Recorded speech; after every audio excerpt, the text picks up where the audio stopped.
Dreamworks has had a busy month. They released Megamind 2, as well as the Megamind TV series. They put out a trailer for a new movie that looks really good, actually. And most recently, they released Kung Fu Panda 4, which I just saw. Now, guys, I'm not gonna lie. Ever since I saw this movie was announced, I was a little worried about it. The first 3 Kung Fu Panda movies, while not perfect, were really solid, and some of my favorite DreamWorks movies. Would it be possible for this movie to measure up to them? My answer to that question is,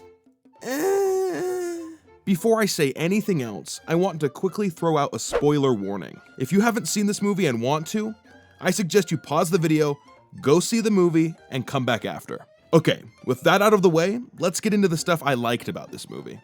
The animation and art direction in this film look great. I like the use of paint splatters and contrasting colors. A lot of recent films have been adopting a similar animation style to Spider-Verse, and you can tell this film was definitely influenced by it, but it still feels like you're watching a Kung Fu Panda movie. Speaking of the animation, the way they animated the villains' transformations was pretty cool. I also thought it was a cool attention to detail that when she transformed into other characters, she still retained her scales. Another thing this film unsurprisingly does well is the action. Everyone's movements are fluid, and the shots all look very dynamic. One of my favorite action scenes was the fight in the tavern on the cliff. It was funny to see how the tavern was balancing on the top of this mountain and rocking back and forth, and having everybody inside going from one side of the building to the other. I thought it was a fun location for a fight. The score is also really good. I mean, it was composed by Hans Zimmer, so are we really surprised? I will say that I did not expect to hear an orchestral arrangement of Crazy Train. If I had a nickel for every time DreamWorks made a film featuring Crazy Train with a score by Hans Zimmer, I would have 2 nickels. Which isn't a lot, but it's weird that it happened twice, right? Another great thing about this film is Poe. Jack Black is hilarious. He always manages to deliver his lines in the funniest way possible.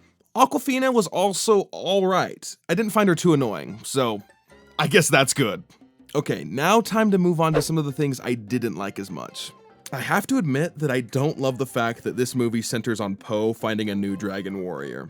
It's not that the idea itself is terrible, I just don't feel like this movie executed that idea very well. Why does Awkwafina Fox just get handed the title of Dragon Warrior with no pushback? Why wouldn't Poe pick a member of the Furious Five, or at the very least, consider it?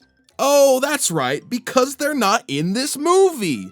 Well, okay, technically they're in the end credits, but I don't feel like that really counts, because we don't hear them say anything. It's a shame, because I feel like this movie had the amazing opportunity to give one of them the chance to be the Dragon Warrior.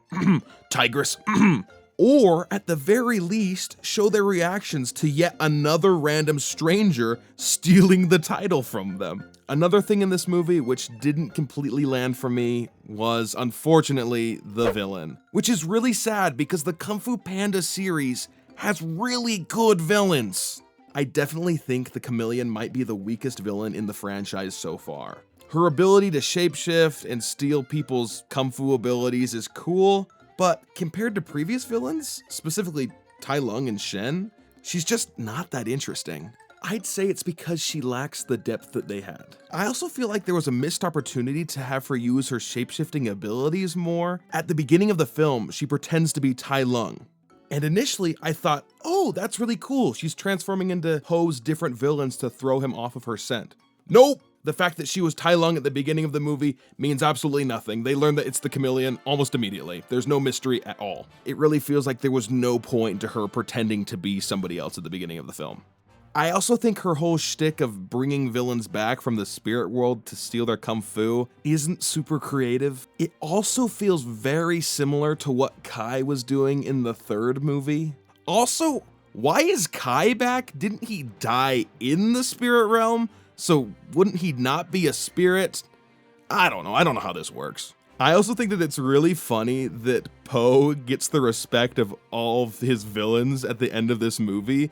I could maybe see Tai Lung changing his opinion on Poe, but there's no way that Zhen would ever bow to Poe. I don't know, maybe he's had some time to think it over in the spirit world, but it just didn't really feel true to his character to me. I also think that it's really weird that this villain's whole plot is to open the spirit world, but we don't see Master Oogway at all, even though he's one of the people who's been shown to actually be in the spirit world, unlike Kai. There's also a little subplot where Poe's two dads are worried about him, so they follow him. And that also felt a little bit weird to me because he's fought other Kung Fu masters, and you still don't trust him to be able to do this? I don't know, just some weird decisions that made some plot holes that could have been avoided had they just gone back and watched the previous movies. Overall, this movie's alright. I mean, it's leagues above the latest Megamind sequel, I'll give it that. It has some funny moments, Jack Black is a likable protagonist, but it is by far the weakest of the Kung Fu Panda movies. It kinda suffers from the same problem that Toy Story 4 had, where it was the fourth installment in a series that felt like it naturally came to a conclusion, and so this movie just doesn't feel very necessary. Add that on top of the fact that the plot is kinda messy, the villain isn't super interesting, and the humor is a lot more juvenile than the first three movies. I mean, this is the first Kung Fu Panda movie to have a fart joke, so thanks for making that happen, DreamWorks. We really needed it. I wouldn't say that this movie's a bad film, far from it, honestly, but it just doesn't measure up to the quality and standards set by the previous films. I can already hear some people saying, well, just judge the movie on its own. It's not trying to be the other movies, it's trying to be its own thing. And to that, I say, it's hard to look at this movie on its own because it's the fourth installment in a large franchise. By nature of it being a Kung Fu Panda movie with Jack Black, it's going to be compared to the other movies. I think kids will enjoy this movie and people who like Jack Black and Awkwafina. But if you're going into this movie expecting the same emotional depth that you get in the first three movies, you're gonna be a little disappointed. Anyway, have you seen Kung Fu Panda 4? If so, what did you think about it? If you enjoyed this video, leave a like. And if you want to see more DreamWorks content, go check out last week's video all about Megamind 2, which is infinitely worse than this movie. Oh, you know this hold. You're bluffing. You're bluffing! Shifu didn't teach you I that. figured it out. Skadoosh. Alright, thanks for watching. See you next time.